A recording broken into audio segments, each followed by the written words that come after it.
Officially, Gondor had 33 kings, but there was one other man who claimed the throne of Gondor and called himself king. This was Castamir the Usurper, one of the driving forces behind the Kinstrife civil war that devastated the Dunedain of Gondor in the mid-15th century. Although initially victorious, Castamir was defeated and killed after ruling for only 10 years. But what if he was victorious? How different would history have been? So in this video, we pose the question: what if Castamir the Usurper won? In 1432 of the Third Age, King Valakar of Gondor died. He left behind a powder keg that was ready to explode. You see, in his youth, Valakar had dwelt in the Kingdom of Rhovanion for a time, at the behest of his father, the legendary Romendikil II. This was purely a diplomatic mission, but Valakar went one step further. He fell in love with Widumavi, the daughter of King Widugarvia.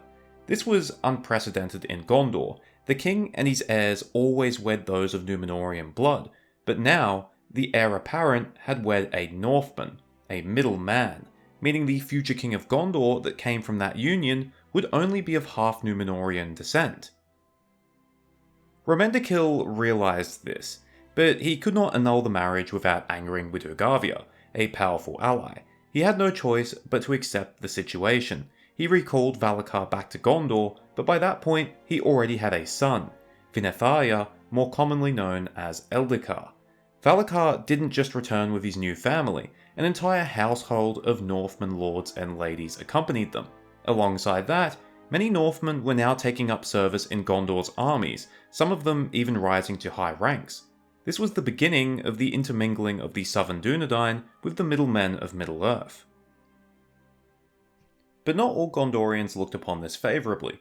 While it was true that bringing Northmen into the Gondorian fold had benefits, it was also true that it would have long-term consequences, namely that the Dunedain would decline quicker by mixing with lesser men.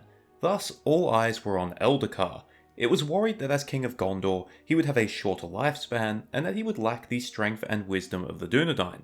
But as he grew into an adult, Eldacar didn't show any signs of aging quicker, nor did he show any obvious signs of decline. Rather, he was brave and handsome, and had inherited the fearless spirit of the Northmen. One might expect that Dunedain traditionalists would have looked upon him, seeing that nothing was amiss, and then let go of their fears. This was not the case, and that's because of a man named Castamir. Castamir was of the royal line of Gondor. He was the grandson of Kalimatar, Romendikil's younger brother, making him a cousin to Eldacar. He was only 4 years younger than Eldacar, and he had risen to become captain of the ships. He was clearly a charismatic, strong leader, as he had won great support amongst the people of Pelargir, Umbar, and all the coasts of Gondor. That being said, his later actions would demonstrate that he was also cruel, greedy, and short-sighted.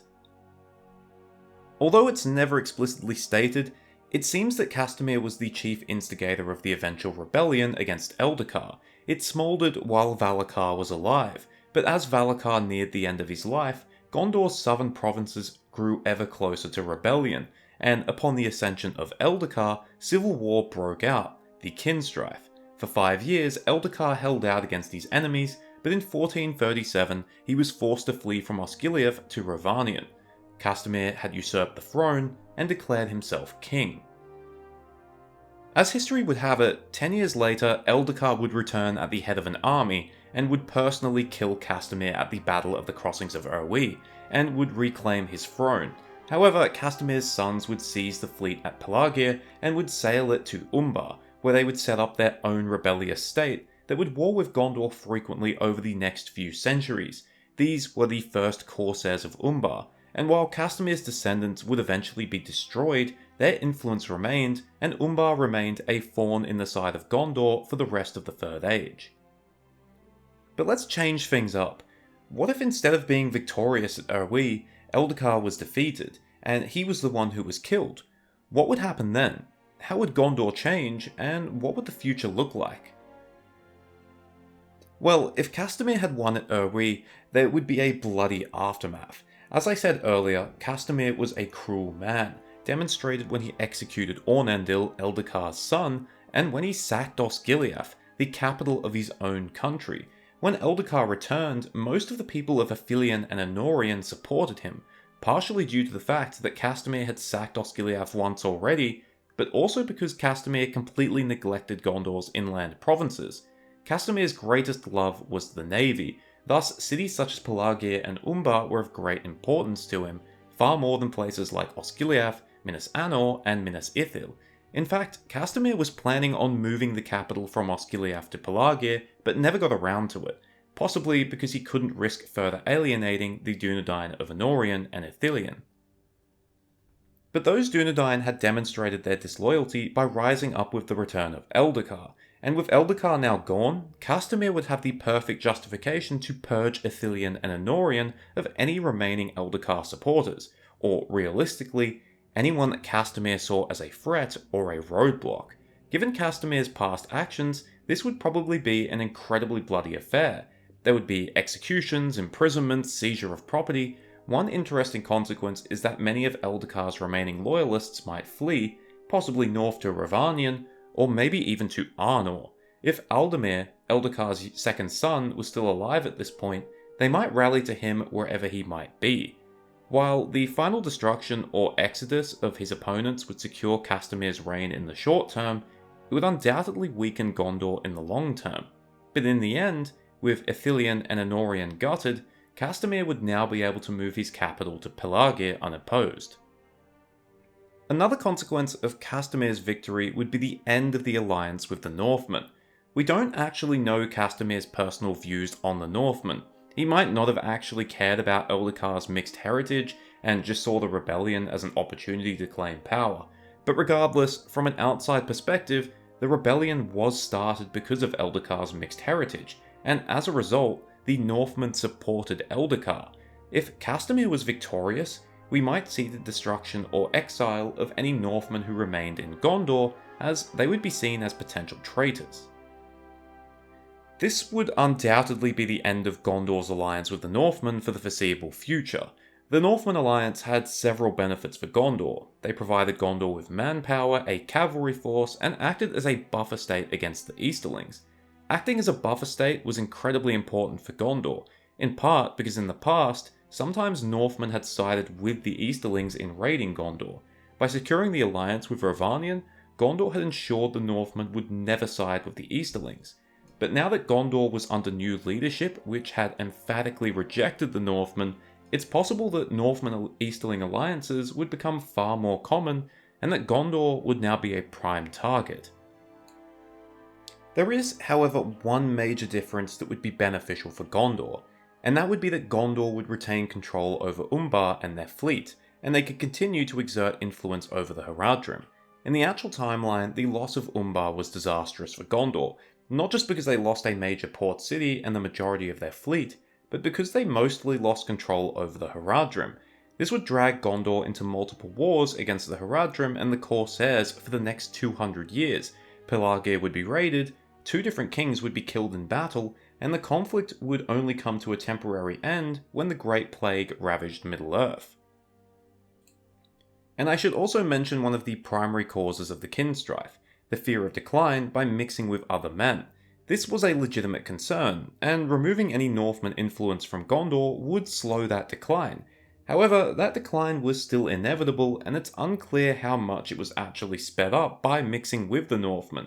It's possible that the difference would be almost imperceptible, but we don't know for sure. So in the aftermath of the Kinstrife, Gondor's position would basically be reversed compared to the actual timeline. Instead of the loss of the south and the navy, Gondor would instead lose the east and would end up with a weaker army due to the loss of Northman manpower and the loss of their cavalry. Instead of the coastal provinces losing strength and influence, instead the Dunedain heartland of Ithilien and Anorion would lose strength and influence. As per usual in hypothetical scenarios, being able to accurately guess what would happen becomes increasingly difficult the further you get from the actual event. Castamir would possibly reign for another 30 to 40 years, and then the kingship would pass to his son. He had at least 2 of them. If that son inherited Castamir's cruelty and greed, we could see Gondor continue to slide down a darker path. The cruelty that Castamir displayed might set a precedent for future kings of Gondor, especially in regards to those who weren't of Númenorian origin. Castamir's own actions might also set a precedent for the power-hungry nobles, who might have thought of, hey, if Castamir could usurp the throne and get away with it, why can't I? What happens next would then depend if history plays out the same. We're going to assume it will. If the Great Plague still occurs in the 17th century, then Gondor would still be drastically weakened. Historically, this resulted in Gondor withdrawing from its outer territories, but in this ahistorical path, it's hard to imagine Gondor withdrawing from Umbar given how strategically important it was. This might mean Gondor would be overstretched, which could lead to a revolt by the Haradrim. Given Umbar's historical defensibility and the strength of Gondor's navy, it's unlikely that they would lose the city, but they could still lose influence over the Haradrim. So we still might see Gondor end up warring with the Haradrim, but just a few centuries later instead. The next major obstacle would be the Wainriders, who invaded in the mid-19th century. Historically, Gondor and the Wainriders traded blow for blow, fighting 4 major battles: the Battle of the Plains, the Battle at Dagorlad, the Disaster at the Morannon, and the Battle of the Camps. But at the first 3 battles, the Northmen of Rhovanion, and then their Aethio descendants, played a huge role, to the extent that Gondor probably would have lost the war without them. In this new timeline, the Gondorians probably don't have their Northmen allies, who would be easily overrun by the Wainriders and would play no further part in the war, or maybe, in a darker timeline, some of them might join sides with the Wainriders. Both of these outcomes would be disastrous. Of course, we can't say that the war would play out the same. Castamir's descendants might do a better job, but at the same time, not having the Northmen around is a huge blow to Gondor. While I'm hesitant to say that the Wainriders would be able to destroy Gondor entirely, they might be able to do a significant amount of damage, especially if an overstretched Gondor is constantly being forced to divert resources to Harad as well. It's very much possible that Gondor would lose Calenardon, which would open up their northern flank, meaning the Anduin would no longer be a true barrier to the east. If that were to happen, we would see more frequent, more effective attacks on Gondor's heartland, and we might see places like Anorion and Ithilien become battlegrounds. Well, Ithilien did become a battleground, but in this case it would be a lot earlier. Beyond that, it's hard to say what would happen. Would Gondor aid Arnor? Would the line of kings die out? Would the stewards take control? Who knows, but what we might be able to answer is, would Gondor be in a better position a few centuries down the track if Castamir had won? This is all subjective, but personally, given all I've said, I would say no. That's not to say that there wouldn't be any benefits. Not having to deal with a rival state in Umbar and maintaining control of a large navy is a huge bonus, and whether it would falter or not, having influence and control over the Haradrim was much more viable than trying to deal with the Easterlings diplomatically. But I feel like the negatives far outweigh the positives. The loss of Rhovanion as an ally, and the manpower and the cavalry that the Northmen brought, would be a sore loss for the army. Not to mention it would weaken Gondor's eastern flank, where most of their major threats ended up coming from. That's not to mention the internal problems. If Castamir won, it would set a precedent. Might makes right, and anyone could take the throne. The purges that Castamir would make would weaken the nation in the long run.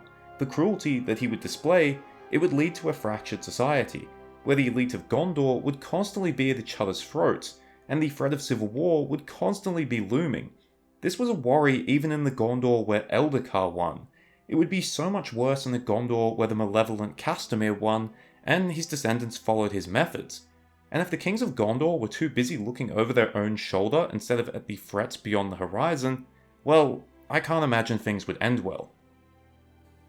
Thank you for watching. I hope you enjoyed it, or at least found it interesting. I've been asked to do this video for a while, and it has been a video that I've wanted to do for a while. To me, Castamir is an interesting character. Whether he was a true believer in the cause, or simply a power-hungry opportunist, I don't know. Maybe I'll do a video that solely focuses on his character as opposed to the event. But anyway, cheers, farewell, and remember, civil wars usually aren't a good idea. Just ask the Byzantines. Oh wait, you can't, because they don't exist anymore.